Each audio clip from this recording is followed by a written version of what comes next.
You've heard the whispers online. You've seen the frantic videos and the urgent articles, all warning of a secret plan set to detonate on a specific date. A plan supposedly called Project Yorktown that was predicted to reset the entire global financial system. They told you it was a 4-page classified document signed in the dead of night that would erase America's debt and unleash a $4 trillion tidal wave of new money. They gave you a date.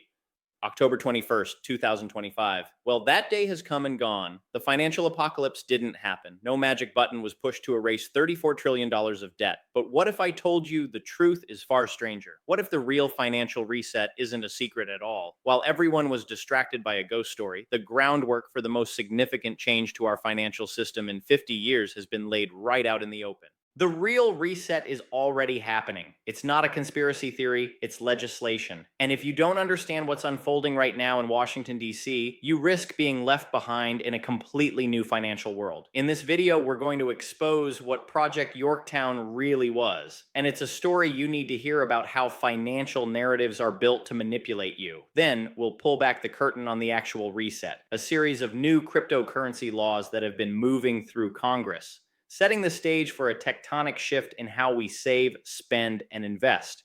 This isn't a prediction. It's a breakdown of what's already in motion. Stick with me because what you learn today will be critical to protecting your finances for the next decade. Before we can get to the reset that's actually happening, we have to dissect the one that wasn't. The story of Project Yorktown is a masterclass in modern financial myth-making. It's a textbook example of how fear, a grain of truth, and some slick marketing can be blended together to create a powerful and deeply misleading narrative. So what was the story they were selling? According to a series of articles and promotions, mainly from a financial newsletter service called Investor Place, it all started in the final weeks of President Trump's first term. The story goes that he held a quiet meeting away from the cameras with top financial officials. At the end of this secret gathering, they supposedly signed a 4-page classified document. This document was the blueprint for Project Yorktown, a plan so revolutionary it would solve America's crippling debt crisis, end its financial dependence on rivals like China, and secure the dollar's dominance for the next century. They gave it a powerful name, Project Yorktown, to make it sound historically important, comparing it to the Battle of Yorktown in 1781, the victory that secured America's political independence. This new plan, they claimed, would now secure America's financial independence. The story went on that the plan was shelved when a new administration took over, left to gather dust. But now, in 2025, with President Trump back in the White House, the plan was supposedly revived and set to go live on October 21st. The articles even claimed it had stunning bipartisan support, with over 100 House Democrats crossing the aisle to back it, a supposed signal that something truly huge was about to happen.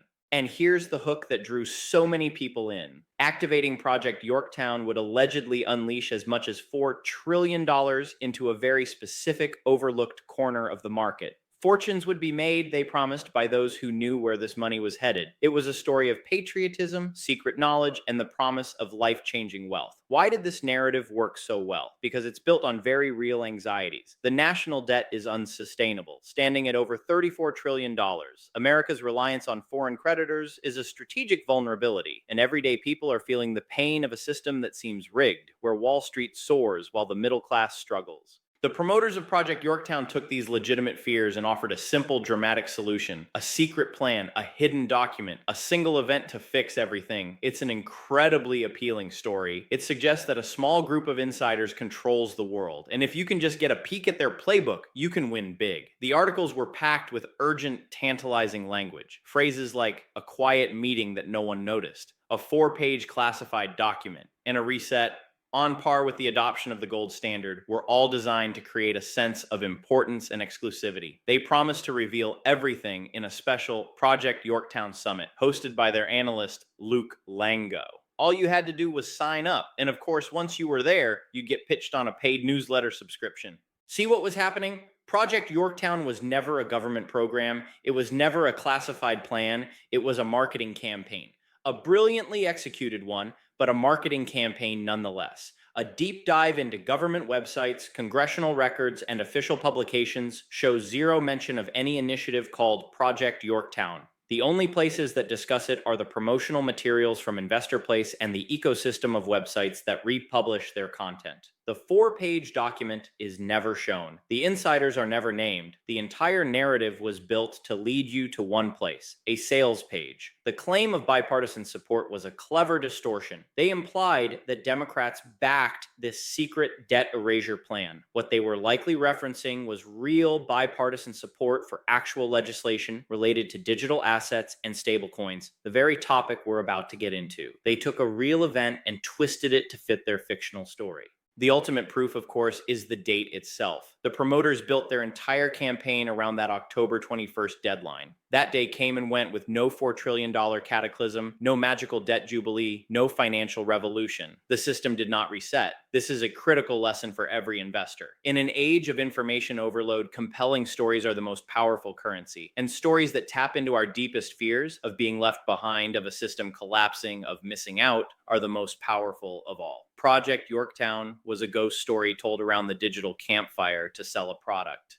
But here's the strangest part. While the ghost story wasn't real, the promoters did get one thing right, even if they buried it under layers of fiction. The engine for the next financial reset is tied to digital currencies. They were just looking at the wrong part of the story. They focused on the myth and missed the headlines. The real story isn't hidden in a classified document, it's written in the public record. The real reset is a trio of legislative acts that are fundamentally rewriting the rules for money in America. Forget the whispers and online conspiracies. The most significant financial shift of our generation isn't happening in secret, it's happening in the halls of Congress, broadcast for the whole world to see. While the internet was chasing the ghost of Project Yorktown, Washington, D.C. was busy building the pillars of a new financial architecture. This real reset is a coordinated, three-pronged legislative push designed to do something unprecedented, bring the world of cryptocurrency under a clear federal framework. For years, digital assets existed in a gray zone, a wild west of innovation and risk. That era is definitively over. The three pillars of this new foundation are the Guiding and Establishing National Innovation for U.S. Stablecoins Act, better known as the Genius Act, the Digital Asset Market Clarity Act, or Clarity Act, the Anti-CBDC Surveillance State Act. Together, these pieces of legislation represent a monumental shift. They are a fundamental statement about the future of money in the United States, a future where privately issued digital dollars are given a green light,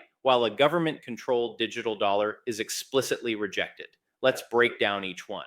Pillar 1, the Genius Act, legitimizing the digital dollar. The first and most important pillar is the Genius Act. In a move that stunned many longtime crypto observers, President Trump signed the Genius Act into law in July 2025. This wasn't just another bill, it was America's first ever comprehensive federal law for payment stablecoins. So, what's a stablecoin? It's a crypto token designed to hold a stable value, usually by being pegged one-to-one with a currency like the US dollar. For every digital token, there's supposed to be a real dollar or a super safe asset like a US Treasury bill held in a bank. Think of it as a digital cash token. For years, nobody knew how to regulate these things. The Genius Act ended the debate. It creates a specific rulebook for stablecoins, making it clear they are not securities or commodities, but a new category overseen by banking regulators. The law is built on a few core principles. First, it mandates full one-to-one reserve backing. Every issuer has to hold high-quality liquid assets equal to 100% of the coins they've issued. This is meant to prevent the kind of bank-run collapses we've seen with riskier tokens. Second, it sets strict rules on who can issue them. Only insured banks or specially approved trust companies can become permitted payment stablecoin issuers. This isn't a free-for-all, it's a regulated system. Third, it requires transparency through regular, audited reports on their reserves. The US government has effectively given its official stamp of approval to privately issued dollar-backed stablecoins. This is the regulatory clarity that big conservative institutions have been waiting for. This is the real $4 trillion event that the Project Yorktown promoters were hinting at. With a clear legal framework, the floodgates for institutional money are now open. Pillar 2, the Clarity Act, drawing the map for crypto. If the Genius Act created the rules for digital dollars, the Clarity Act is the map for the rest of the crypto universe, including assets like Bitcoin and Ethereum. Back in July 2025, the House of Representatives passed the Clarity Act with huge bipartisan support, a major step toward bringing order to the broader digital asset markets. For years, the biggest fight in crypto regulation has been the turf war between the SEC and the CFTC. The SEC has argued most crypto assets are securities, like stocks. The CFTC has viewed assets like Bitcoin as commodities like gold. The Clarity Act aims to end this fight. It proposes a clear framework. When a digital assets network becomes functional and decentralized, it should be treated as a digital commodity and regulated by the CFTC. This provides a path for crypto projects to grow in the US without constantly looking over their shoulder for the SEC. This kind of clarity is exactly what the industry has been demanding, and it mirrors the goals of the Real Life Financial Innovation and Technology for the 21st Century Act, FIT 21, that passed the House back in 2024. Pillar 3, the Anti-CBDC Act, saying no to government money. The third pillar is just as important for what it prevents. The Anti-CBDC Surveillance State Act narrowly passed the House of Representatives, largely along party lines, making a powerful statement about the future of money. A CBDC, or central bank digital currency, is a digital dollar issued and controlled directly by the Federal Reserve. Supporters say it could be more efficient, but critics warn of a much darker potential: a tool for mass surveillance and control. A government-run digital currency could potentially track every single purchase you make. Even worse is the idea of programmable money. A government could theoretically program a CBDC to expire or block it from being used for things it doesn't approve of. It's a vision of finance that raises huge questions about privacy and freedom. The Anti-CBDC Act slams the door on this possibility. It prohibits the Fed from issuing a CBDC directly to individuals or running pilot programs without explicit approval from Congress. When you look at these three pieces of legislation together, the strategy is crystal clear. The US is making a deliberate choice. It's rejecting a future of state-controlled money, Anti-CBDC Act, and instead creating a regulated competitive framework for private companies to innovate with digital dollars and other crypto assets, the Genius and Clarity Acts. This is the real financial reset. It's not a secret plan to erase the debt. It's a methodical public process of building new rails for the 21st century financial system.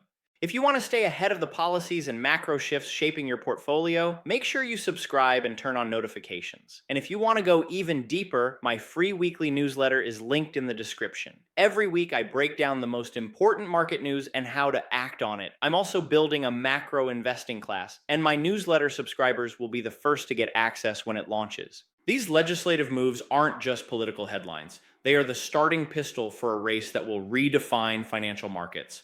For years, the biggest barrier to crypto adoption wasn't the tech. It was trust and regulatory risk. That is now changing at an incredible speed. Let's look at the impacts. First, the explosion of the stablecoin market. The stablecoin market was already large, but with the Genius Act providing a clear, federally regulated path, we are on the cusp of a multi-trillion-dollar expansion. Major US banks, payment giants like Visa and MasterCard, and major corporations can now all confidently use regulated stablecoins for everything from global payments to treasury management, cutting settlement times from days to seconds. This creates massive demand for the assets that back these stablecoins, US Treasury bills, rather than threatening the dollar. This legislation anchors the next generation of digital finance directly to it. Second, the institutional on-ramp for Bitcoin and Ethereum. The Clarity Act, by giving assets like Bitcoin and Ethereum a path to be regulated as commodities, gives big money the clarity it's been craving. This, combined with the approval of spot Bitcoin and Ethereum ETFs in 2024 and 2025, created a sturdy, regulated on-ramp for institutional capital. The numbers are already staggering. Spot Bitcoin and Ethereum ETFs have attracted tens of billions of dollars. BlackRock's iShares Bitcoin Trust IBIT alone now holds over $70 billion worth of Bitcoin. These ETFs allow anyone to get exposure to crypto in a regular brokerage account. And while the market is still volatile, with periods of significant outflows, the overall trend is one of deep integration into mainstream portfolios. This legislation legitimizes digital assets as a recognized part of a diversified institutional portfolio. Third, the redefinition of financial services. The ability to use programmable money and smart contracts in a legally compliant way opens up a world of possibilities. Think about lending and borrowing. Decentralized finance, DeFi platforms can now be brought into the mainstream, offering more efficient credit markets. Think about tokenization, the process of representing real-world assets like real estate on a blockchain. This could make illiquid assets far more accessible. Even sending money across borders could be transformed, settled in seconds using regulated stablecoins instead of a slow, expensive network of banks. This is the reset. It's not a single event, but a fundamental upgrade of the financial system's plumbing. It's a shift from an analog institution-centric system to a digital network-centric one. Fourth, the geopolitical dimension. This legislative push is also a strategic move in a global financial chess game. While the US was debating, other places like Europe moved forward with their own crypto rules. At the same time, China has been aggressively pushing its state controlled CBDC, the digital yuan. By passing the Genius Act and rejecting a CBDC, the United States has drawn a clear line in the sand. It is positioning the privately issued dollar pegged stablecoin as the dominant force in digital finance, a direct play to maintain the dollar's status as the world's reserve currency in the digital age. So, what does this mean for you? It means the financial world is changing. The line between traditional finance and crypto is blurring and will soon be meaningless. Digital assets are being woven into the very fabric of the system. This presents both immense opportunities and new risks. The opportunity is in understanding this shift before the rest of the market fully prices it in. The risk lies in ignorance. Those who keep seeing crypto as a passing fad risk being left behind in a legacy system. The Project Yorktown story was seductive because it promised a simple, passive event. The truth is more complex, but also more empowering. The reset is a process, not an event, and it gives you, the informed individual, the power to understand the new landscape and navigate it strategically. A new financial frontier. We started this journey by busting a myth. Project Yorktown was a compelling piece of financial fiction, a story expertly crafted to prey on our anxieties. It promised a secret, overnight reset. But the truth is both less dramatic and infinitely more important. The real financial reset isn't a conspiracy theory, it's a legislative reality. It's the slow public process of integrating blockchain technology into the heart of the world's largest economy. Through a trio of landmark legislative efforts, the Genius Act, the Clarity Act, and the Anti-CBDC Act, the United States has charted a clear course for the future of money. It has chosen private innovation over state control. This isn't a prediction, it's happening now. The Genius Act is law. The institutional on-ramps are open and have funneled tens of billions of dollars into the asset class. Major financial players are no longer asking if they should get into digital assets, but how fast? This is the reset you need to prepare for. It won't be a sudden crash. It will be a gradual but relentless migration of financial activity onto new blockchain-based rails. Protecting your finances in this new era doesn't mean building a bunker. It means seeking knowledge. It means understanding that the very definition of money is expanding. The Project Yorktown story was a distraction. The real story is the one being written in Congress and implemented on Wall Street. It's a story of regulation, innovation, and the dawn of a new financial frontier. The question you should be asking isn't, when is the reset? But am I prepared for the one that's already underway? What are your thoughts on this legislative push? Do you believe this is the right path for the future of finance? Let me know in the comments below.